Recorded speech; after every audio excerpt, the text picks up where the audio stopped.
When you follow the singing on the sea, stay away from the railing. You will either jump or be caught and gutted. Hiya! I'm Ink and welcome to my Nook.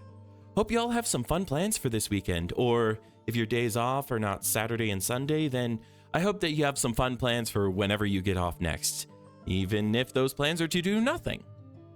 This week, we have a more typical monster, but as you'll soon see, there are a few things off with it, so let's take advantage of that and do a little remixing of these classic ideas.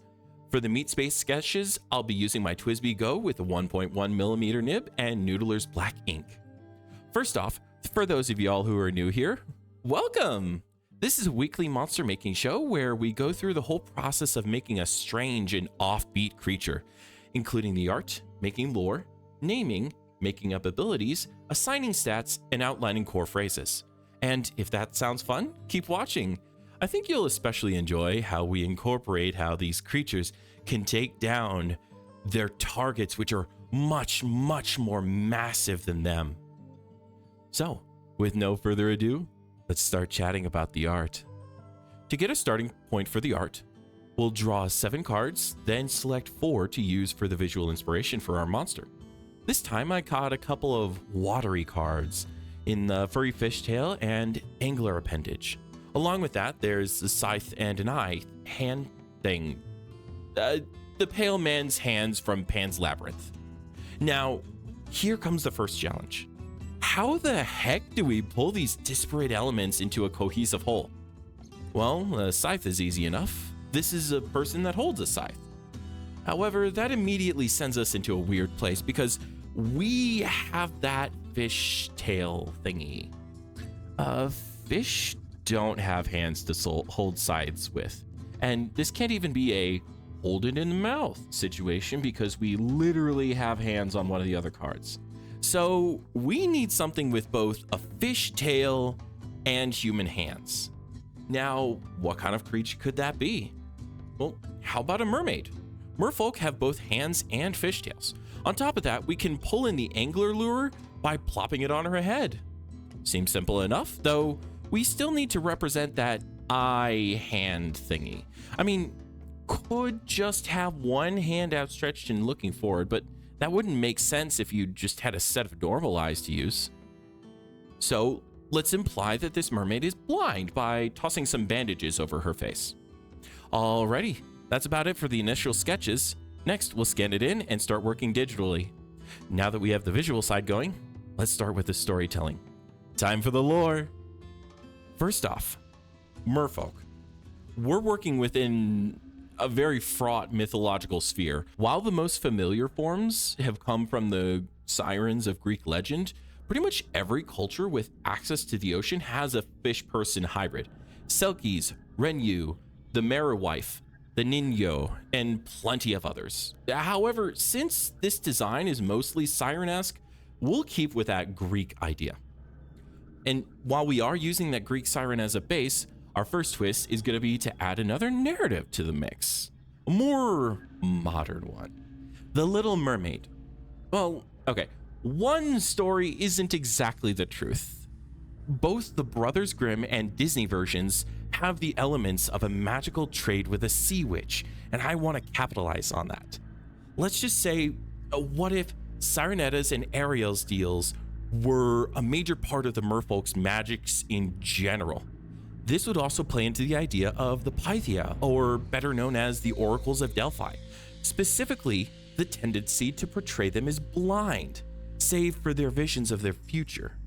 Some stories even have the oracles do the trade of sight of the present for sight of the future. Again, playing into that idea of trading a major bodily function for a magical gain. However, as you can see, our mermaid still has at least one eye on her hand. Though, as the Batman villain, the Ten-Eyed Man, would readily tell you, your hands aren't a great place to put eyes. So, what would lead her to make this trade? Why would someone want eyes on their hands instead of their face? Well, maybe the eyes on hands thing is part of the negative part of the trade. maybe it was more literal of a trade. Maybe it was head eyes for hand eyes, or maybe even just hand eye singular. Let's just say that this mermaid has only one magical eye now, and she can swap it from hand to hand. Now, what kind of magical effect would be worth the huge inconvenience of not only having a hand eye, but having only one hand eye? Well, what if it gave you magical vision, specifically looking at the auras of living creatures? That would lead perfectly into the next element I wanted to talk about, raiding. If you can see how many people there are on a boat and where they are on that boat, it'd be very easy to just wait until someone was near the edge of the boat and then hook them down. Of course, if you wanted, you could also sharpen that hook and lengthen it so you could get a nice long draw cut. And guess what works like that? A scythe! Then, while this mermaid is causing chaos by bisecting folks on the top of the boat, some more merfolk could drill holes into the hull of the boat. Then you have a fantastic catch-22 situation. The boat is flooding, so you want to bail the water out. But if you go to the railings to throw the water over the edge, then you'll get cut in half by this mermaid with a giant scythe that can see you through the entire ship. Of course, these ships tend to go much faster than a typical merfolk can swim, so you have to lure them somewhere that would slow down the ship. And I wonder what kind of monster could pull that luring off. If you said sirens, fantastic, 3 points. If the sirens don't get the sailors to jump into the ocean, then they can just signal to the other merfolk to start the raid. Also, just a note, sirens aren't just women. There are plenty of masculine sirens as well, and non-binary folks too. We value equality with our horrifying monsters of the deep here in the Nook. So, when the ships are finally sank, then the merfolk can take the treasures from within. Tools, gold, and food would be very useful to them. However, I like the idea that the wood from the ship is used as well. Maybe they can pull off something similar to beavers and make rafts to lure in ships, or maybe block off common shipping areas with enough junk that the ships are at the mercy of the merfolk. Actually, I just thought of something really funny. What if they used the buoyancy of the wood to help launch themselves into the air? Yeah, if the ship is like a galleon or just sits too high for a normal jump to work, then the merfolk can hop on wooden platforms anchored to the seabed and then release them to launch themselves in the air. This could even have some kind of like acrobatic sport associated with it. Bonus points if you can get the guy hiding up in the crow's nest.